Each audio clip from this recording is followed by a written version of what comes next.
Mr. Neal is recognized. Thank you, Mr. Chairman. Mr. Chairman, earlier you referenced an article from USA Today, and I would like, for the purpose of this hearing, to insert an article from Bloomberg News that appeared on May 14th indicating that there were Democratic-leaning organizations that were the focus of the IRS as well. Without objection. Thank you. Mr. Chairman, when I woke up this morning, as I do just about every morning now, I went to my phone and I was curious about what the word of the day would be. And the word of the day, because Merriam-Webster is located in my hometown, and Mr. Miller, you've rejected the term targeted. Is that correct? I think it's a term that implies something that didn't exist here. Okay. Let me draw you into the weeds based upon what Merriam-Webster, by sheer irony this morning, suggested, and that is they use the term litmus test, which they define as a single factor, as an attitude, event, or a fact that is decisive in choosing these organizations. Would you say that there was a litmus test? No, sir. It was the litmus test, if any, was political activity. Political, okay. I have one of my constituents who contacted my office yesterday outlining a pretty egregious situation. He's treasurer of a small nonprofit in Massachusetts, a volunteer organization, I should note.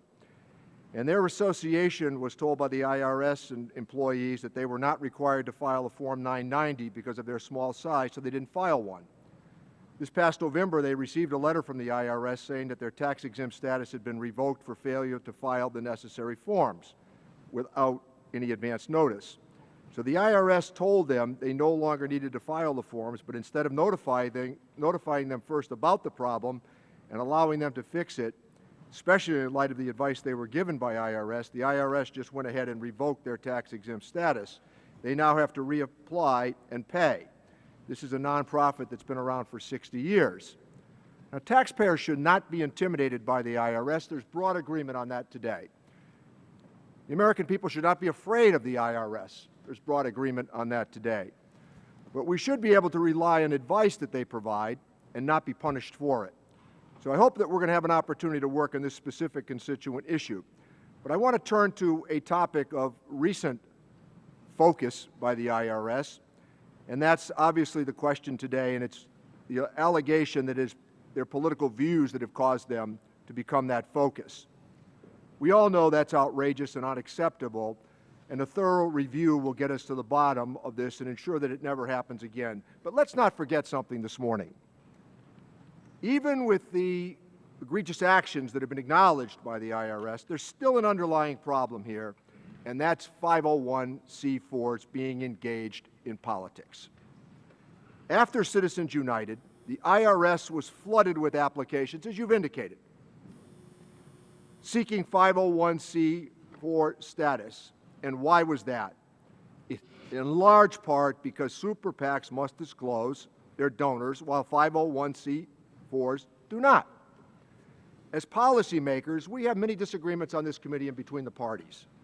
However, I think that we should be able to agree on that whole notion of disclosure. Now, the case that unleashed the torrent of money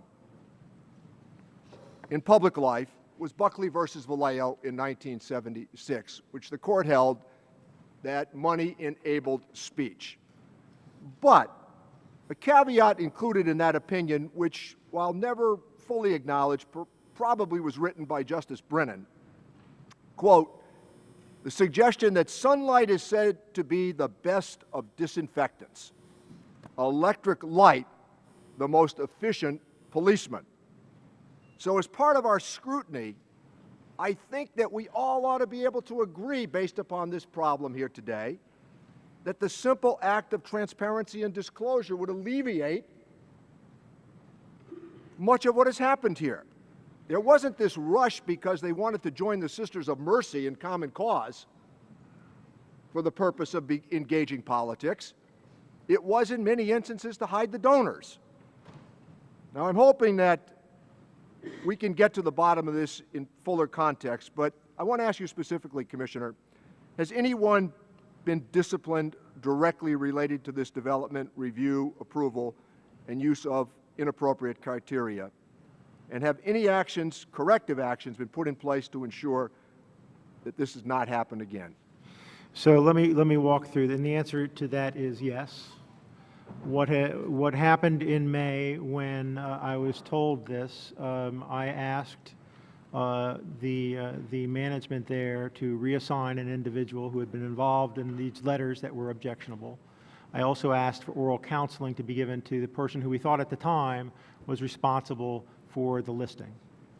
I also was aware that TIGDA was looking at this, and as I mentioned in my statement, now that they're out with the facts, we will be able to look again. I should note, just because, Mr. Camp, this is I got to be very careful here. The oral counseling that was provided, it turned out that that person may not have been involved. So what was done in lieu of that was all the managers in that group were brought in and walked through the new processes and explained that this was no way to behave as the IRS. The last thing is, sir, is that in terms of the future, the listing cannot be done and cannot be changed absent a very high level of approval at the executive level. All right, thank you.